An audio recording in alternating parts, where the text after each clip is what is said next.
तुम सबको भी हम बोल देते हैं हैप्पी फ्रेंडशिप डे।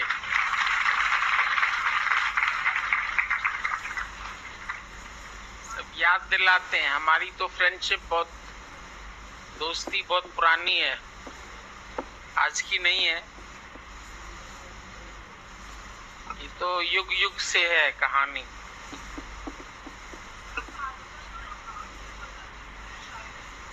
हमको भी टेलिंग और अंदर की हैप्पीनेस ना हो तो वो दोस्ती किस काम की है। और तुम खुश होते हैं भाई, हम आज फ्रेंडशिप डे मना रहे हैं, लेकिन हमारी फ्रेंडशिप तो बहुत पुरानी है। हम तो तुमसे दोस्ती करके बैठे हैं, तुमने हमसे दोस्ती की है और तुम तो फिर भाग जाएंगे, हम तो यहीं बैठे। तुम सबकी दोस्ती ऐसी है जो अभी आज आ गए फिर कल चले गए। हमसे पूछते हैं आप कैसे हैं, हमने बोला हम कैसे हो सकते हैं,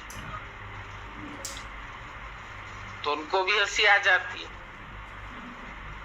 हम कैसे हो सकते तुम बताओ, बोले आप तो हमेशा ठीक है। फिर हमसे पूछते हैं आप कैसे हैं, तो ये दोस्ती जो है ना भगवान की, बहुत बड़ी कीमत रखती है। ईश्वर की दोस्ती तुमको सारी दुनिया की दोस्ती से छुड़ा देगी। जिसमें तुम मन लगा के बैठे हैं, उन सब से मन निकाल के अर्जुन मेरे में मन रखा। दोस्त थे दोनों, कृष्ण और अर्जुन भी दोस्त थे, कृष्ण सुदामा भी दोस्त थे। लेकिन दोस्ती कैसी थी,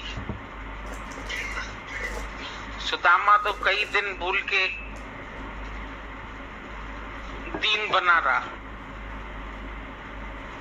कितना गरीब हो गया, कृष्ण से दूर रहा, कितनी दीनता मिली। लेकिन भगवान के पास जब पहुंचा तो भगवान ने फिर कितने अच्छी तरह से उसको स्वीकार किया, कितने अच्छी तरह से उसको रिसीव किया।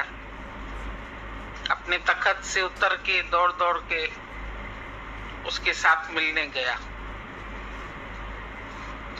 भगवान बोलता है तुम आओ तो सही मेरे पास। एक कदम जो भी आगे आता है, 100 कदम प्रभु आगे आता है। तुम एक कदम चल के आते हैं, गुरु तुम्हारे दिल में 100 कदम दौड़ के पहुंच जाता है।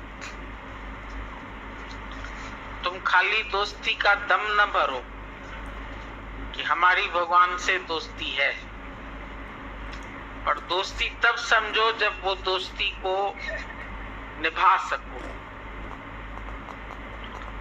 गुरु अच्छा लगता है, बातें बहुत अच्छी लगती है, ज्ञान बहुत अच्छा लगता है, लेकिन उसके साथ साथ माया भी बहुत अच्छी लगती है। फंसा के आए हैं, पहले से ही अपने आप को माया में फंसा के आए हैं, अटका के आए हैं। कई बार तो हम किसी किसी के लिए इतनी कोशिश करते हैं ना जाए, ये कोई बंधन नहीं है, कोई बात नहीं है।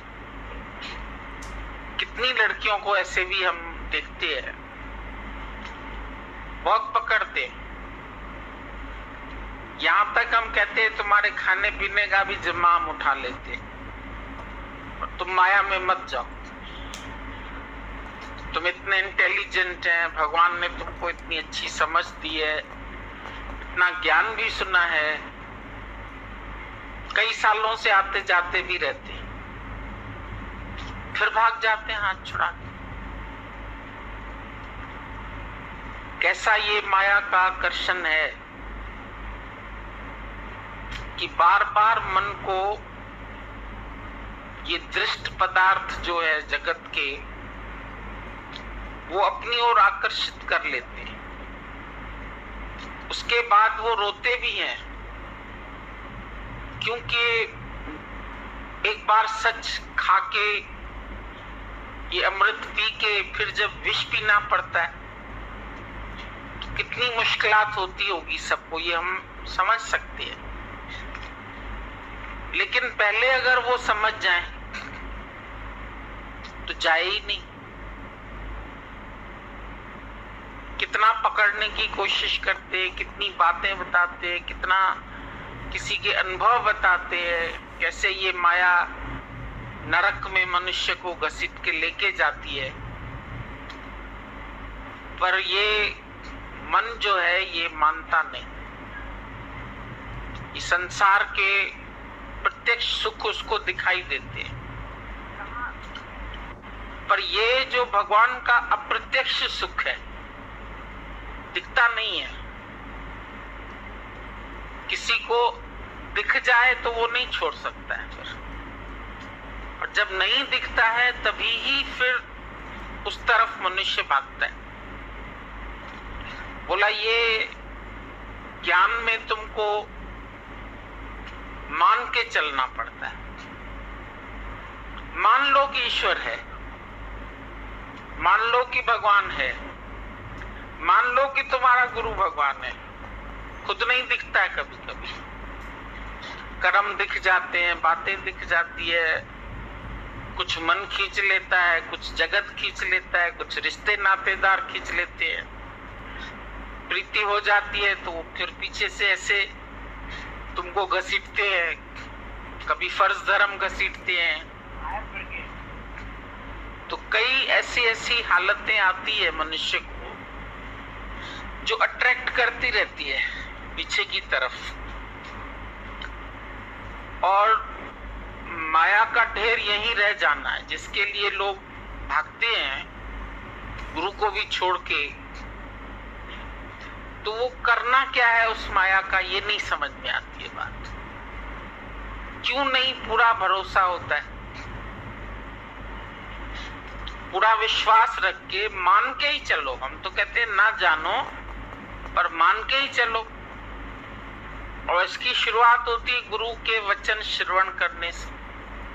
सुनो, मन मना भाव होकर के सुनो, प्रीति पूर्वक सुनो, श्रद्धा पूर्वक सुनो।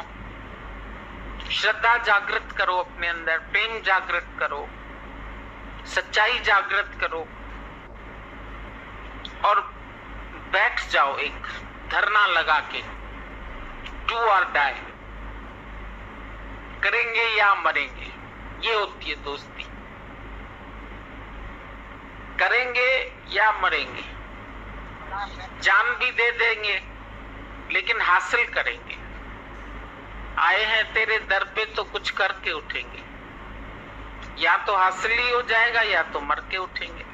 मर जाओ तब भी अच्छा ही। साइंस में हम लोग एक्सपेरिमेंट करके रिजल्ट जब आता है तब मानते हैं, पर यहाँ मानते चलो एक दिन रिजल्ट अच्छा आ ही जाएगा। ये विश्वास रखना पड़ेगा, और ये विश्वास तुमको तारेगा। संसार का विषय